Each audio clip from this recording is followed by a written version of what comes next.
ಎಲ್ರಿಗೂ ನಮಸ್ಕಾರ. ಆರ ಅಡುಗೆ ಮನೆಗೆ ಸ್ವಾಗತ. ಇವತ್ತು ಇಡ್ಲಿ ತಿನ್ಬೇಕು ಅನ್ಸ್ತಾ ಇತ್ತು. ಇನ್ಸ್ಟೆಂಟ್ ಆಗಿ ಒಂದು ಇಡ್ಲಿ ಮಾಡ್ತಾ ಇದೀವಿ, ಜೊತೆಲಿ ಹುರ್ಗಡ್ಲೆ ಚಟ್ನಿ ಮಾಡ್ತಾ ಇದೀವಿ. ಬನ್ನಿ ಹೇಗ್ ಮಾಡೋದು ಅಂತ ಮುಂದೆ ವಿಡಿಯೋದಲ್ಲಿ ನೋಡೋಣ. ಈ ವಿಡಿಯೋ ಇಷ್ಟ ಆದ್ರೆ ನೀವು ಫ್ಯಾಮಿಲಿ ಫ್ರೆಂಡ್ಸ್ಗೆ ಶೇರ್ ಮಾಡಿ, ನಮ್ಮ ಚಾನೆಲ್ನ ಸಬ್ಸ್ಕ್ರೈಬ್ ಮಾಡೋದ್ ಮರಿಬೇಡಿ. ತಿರುಗಿಸೋಸ್ರಿ ಗೋಡಂಬಿ ಇರೋದು ನೋಡಿ. ನಮ್ಮ ಇನ್ಸ್ಟೆಂಟ್ ಇಡ್ಲಿ ರೆಡಿ ಆಗಿದೆ. ಬೆಳಿಗ್ಗೆ 10 ರಿಂದ 15 ನಿಮಿಷ ಮಾಡ್ಕೊಬೋದು. ಮಿಕ್ಸಿ ಜಾರ್ ತಗೊಂಡು ಒಂದು ಅರ್ಧ ಪಾವ್ ಅಷ್ಟು ತೆಂಗಿನಕಾಯಿ ತುರ್ದಿರೋದು ಹಾಕೊಂತ ಇದ್ದೀನಿ. 3 ಹಸಿಮೆಣಸಿನ್ಕಾಯಿ ಹಾಕೊಂತ ಇದ್ದೀನಿ. ಆರ ಅಡುಗೆ ಮನೆಯವ್ರೆ, ನೀರು ಹಾಕ್ತಿರ ತರ್ತರಿಯಾಗಿ ರುಬ್ಕೊಂಡ್ಬಂದ್ಬಿಡಿ. ತರ್ತರಿಯಾಗಿ ಮಾಡ್ಕೊಂಡ್ರೆ ಆರ ಅಡುಗೆ ಮನೆಯವ್ರೆ ಆಗಿದೆ ನೋಡಿ. ಸೈಡ್ ಇಟ್ಬಿಡಿ. ಇವಾಗ ಒಂದು ಹಸಿ ಸೌತೆಕಾಯಿ ತಗೊಂಡು ತುರ್ಕೊಂಡ್ಬಿಡೋಣ. ಸಿಪ್ಪೆ ತಕ್ಕೊಂಡಿಲ್ಲ, ಹಂಗೆ ತುರ್ಕೊತಾ ಇದೀವಿ. ತುರ್ಕೊಂಡಾಗಿದೆ ಸೌತೆಕಾಯಿ. ಇವಾಗ ಇದನ್ನು ಸೈಡ್ ಇಟ್ಕೊಂಡ್ಬಿಡೋಣ. ಒಂದು ಬೇಸನ್ ತಗೊಂಡು ಒಂದು ಪಾವ್ ಅಷ್ಟು ರವೆ ಹಾಕ್ಕೊತಾ ಇದೀವಿ. ಇದಕ್ಕೆ ಅರ್ಧ ಪಾವ್ ಅಷ್ಟು ಮೊಸರು. ಆರ ಅಡುಗೆ ಮನೆಯವ್ರೆ ಒಂದ್ಸರಿ ಮಿಕ್ಸ್ ಮಾಡಿಕೊಡಿ. ಆರ ಅಡುಗೆ ಮನೆಯವ್ರೆ ಚೆನ್ನಾಗಿ ಕಲ್ಸ್ಕೊಂಡ್ರಾ? ಕಲ್ಸ್ಕೊಂಡು ಆಮೇಲೆ ತೆಂಗಿನಕಾಯಿ ರುಬ್ಬಿಟ್ಕೊಂಡಿದ್ದಲ್ಲ ಹಾಕೊಳ್ಳಿ. ಇವಾಗ ತುಡ್ದಿರೋ ಶುಂಠಿ ಹಾಕೊತಾ ಇದ್ದೀನಿ. ಸಣ್ಣ ಕಟ್ ಮಾಡಿ ಇಟ್ಕೊಂಡಿರೋ ಕರಿಬೇವು ಹಾಕೊಳ್ಳೋಣ. 1 ಟೇಬಲ್ ಸ್ಪೂನ್ ಅಷ್ಟು ಜೀರಿಗೆ ಹಾಕೊತಾ ಇದ್ದೀನಿ. ಇವಾಗ ತುಡ್ದಿಕೊಂಡಿದ್ವಲ್ಲ ಸೌತೆಕಾಯಿನ ಅದನ್ನು ಸ್ವಲ್ಪ ಪ್ರೆಸ್ ಮಾಡಿ, ನೀರಿರುತ್ತೆ ಪ್ರೆಸ್ ಮಾಡಿ ಥರ ಹಿಂಡ್ಬಿಟ್ಟು ಹಾಕೊಳ್ಳೋಣ. ನೀರು ಇರೋದೆಲ್ಲ ಹಿಂಡ್ಬಿಟ್ಟು ಹಾಕೋಬೇಕು. ತುಳಿದಾದ್ಮೇಲೆ ನೀರು ಬಿಟ್ಟಿರುತ್ತೆ. ಇವಾಗ ರುಚಿಗೆ ತಕ್ಕಷ್ಟು ಉಪ್ಪು ಹಾಕೊಳ್ಳೋಣ. ಆರ ಅಡುಗೆ ಮನೆಯವ್ರೆ ನೀಟಾಗಿ ಮಿಕ್ಸ್ ಮಾಡ್ಕೊಳ್ಳಿ ಬನ್ನಿ. ಗಟ್ಟಿಯಾಗಿದೆ, ನೀರೇನು ಹಾಕೊಳ್ಳೋದು ಬೇಡವಾ? ಇದಕ್ಕೆ ಹಾಕೊಬೇಕು ರೀ, ಕಲಸಿರಿ. ಆರ ಅಡುಗೆ ಮನೆಯವ್ರೆ ನೋಡಿ, ಈ ಥರ ಕಲಸಾದ್ಮೇಲೆ ಇವಾಗ ನೀರು ಹಾಕ್ಕೊಂಡು ಕಲ್ಸ್ಕೊಳೋಣ. ಇಡ್ಲಿ ಹಿಟ್ಟು ಅದಕ್ಕೆ ಇದನ್ನು ಕಲ್ಸ್ಕೊಬೇಕು.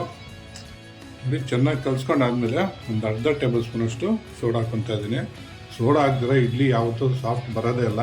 ಯಾರು ಏನೇ ಹೇಳ್ಕೊಬೋದು, ನಾನು ನೋಡ್ದಂಗೆ ಸೋಡಾ ಹಾಕ್ದಿರ ಇಡ್ಲಿ ಸಾಫ್ಟ್ ಬರೋದೇ ಇಲ್ಲ.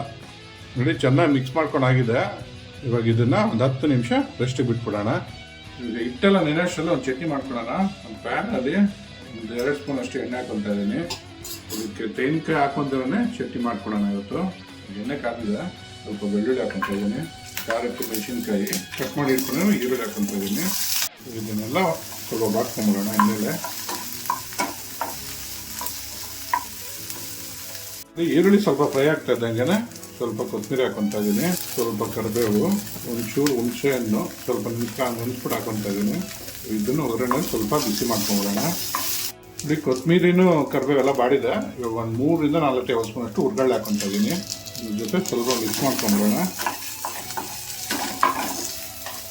ಸ್ವಲ್ಪ ಹುರ್ಗಡ್ಲೆಲ್ಲ ಬಿಸಿ ಆದರೆ ಸಾಕು. ಇವಾಗ ಬಿಸಿ ಆಗಿದೆ, ಸ್ಟವ್ ಆಫ್ ಮಾಡ್ಕೊಬಿಡೋಣ. ನೋಡಿ ಹುರಿದಿಟ್ಕೊಂಡಿರೋದೆಲ್ಲ ತಣ್ಣಗಾಗಿದೆ.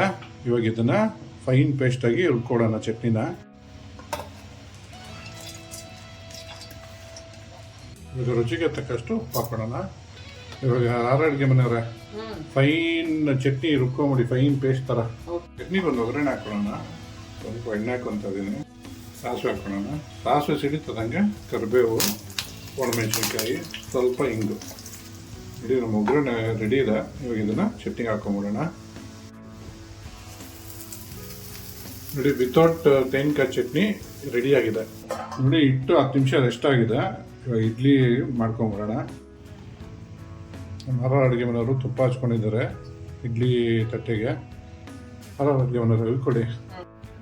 ಗೋಡಂಬಿ ಇಟ್ಕೊತಾ ಇದ್ದಾರೆ ಗಾರ್ನಿಷ್ಗೆ.